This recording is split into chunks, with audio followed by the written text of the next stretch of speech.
beautifully. So that's one possibility. It could be something completely different. We don't know until we apply a lot of careful experiments to figure it out. My message to the scientific community is, please, let's figure it out.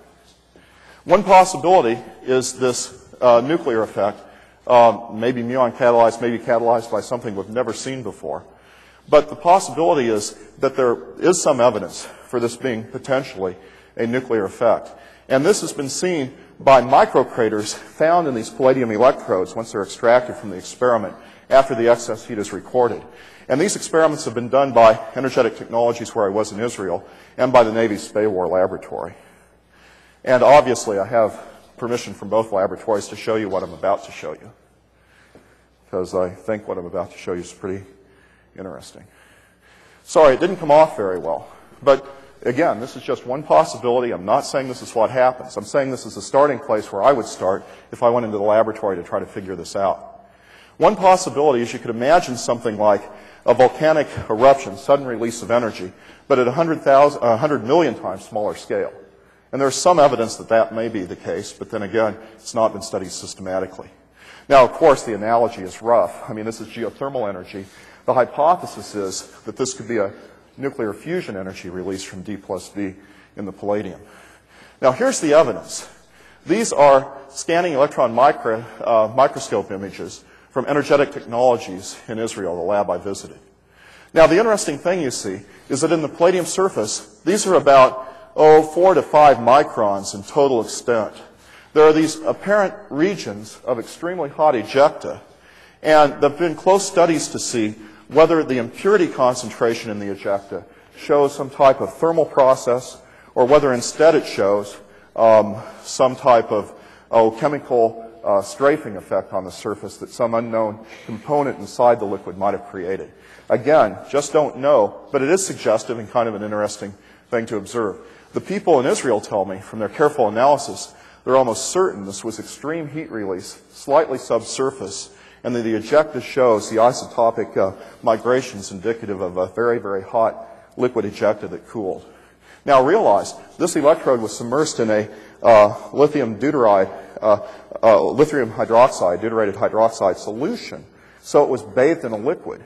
And in fact, in their extreme heat release measurements from 2004, they actually show where the electrode, this tiny little electrode, got so hot it boiled off the electrolyte. Okay?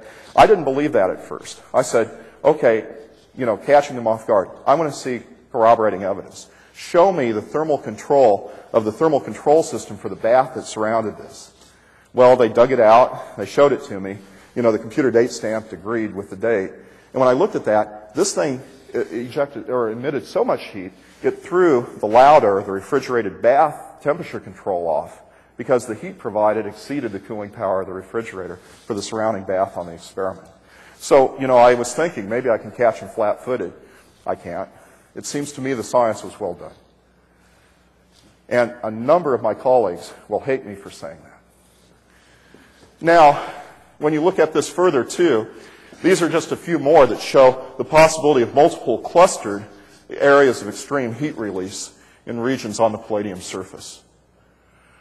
Now, the interesting thing is, in March 2009, at the American Chemical Society meeting, the U.S. Navy's Spay War Laboratory released this data. And they have a different growth technique. It's called co-deposition. So it's a different form of getting the deuteron into the palladium. But the point is, they see regions that appear to be regions of extremely hot ejecta. The Navy lab has gone further. They've thermally modeled what sort of subsurface heat release or surface heat release would be necessary to create this sort of ejecta. And they have concluded it must be of nuclear origin. But again, that's their conclusion that they mentioned in the American Chemical Society meeting last month. And it's suggestive, but if you remember, and for those of you who saw the 60-minute piece, they caught up with Dr. Fleischmann in England, and they asked him if he had any regrets. And he had 2 regrets. One, that he called it fusion. You can't jump there. You have to figure that out objectively. And 2, he regretted the news conference. And he claims he was kind of backed into doing the news conference. But again, those are his words, but not mine. Now, are there any lessons learned here? I sure think so. There is a huge gap between discovering a new scientific process and developing a useful engineered system. There are many, many, many things that can go wrong. This is way pre-Valley of Death stuff. Okay, pre-Valley of Death is there too, but there's also a lot of questions about figuring out what the phenomenology is. What is the underpinning basic fundamental science? We just don't know right now. I gave you my best hypothesis, first going in guess. It's just that, a guess. We need to stop speculating wildly. I mean, maybe imagine a piece, and by the way, I really appreciate the extreme professionalism and outstanding approach of 60 Minutes in doing the story. Scott Pelley, Denise Shera, and Sam Hornblower were always very thorough and very courageous in their approach to the journalism. I really appreciate that. But what I mean to say is, imagine a piece that instead of talked about how you could have laptops that go forever and cars that only need a new energy source from time to time, imagine if instead they said, this is the process of scientific discovery. This is the process of how we figure out what's real from a new phenomenology we don't yet understand. Say we engage the public in understanding genuinely what the scientific method is. If we were to do that, I think we would be in a lot less trouble with our media interface than we often are. So often we say things that appear to be promises, and when the public doesn't see the laptops emerge that never need recharging, when they don't see, say, the automobiles that can go forever, when they don't see that materialize, then they hold it against the process of science. And I think we kind of set ourselves up for that by being over-speculative when we see something new and exciting we don't understand. Instead, engage the public in the process, the scientific method of how you make such a determination. Okay? Also, I think it's good to pursue basic science strictly because you don't understand.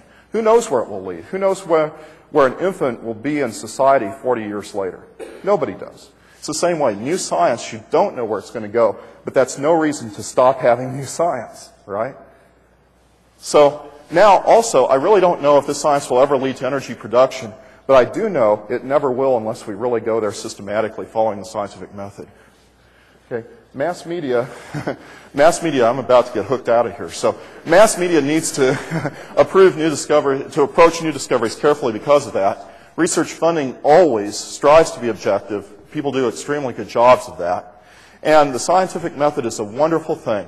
Use it always, no exceptions. Even if it isn't politically correct, even if you're worried that you might get in trouble by your boss if you take a more systematic scientific approach, even if people go, oh, you're just an egghead, just jump ahead. You know the answer, don't you? No, you don't know the answer. Scientific method is a wonderful thing. Use it all the time. Well, thank you.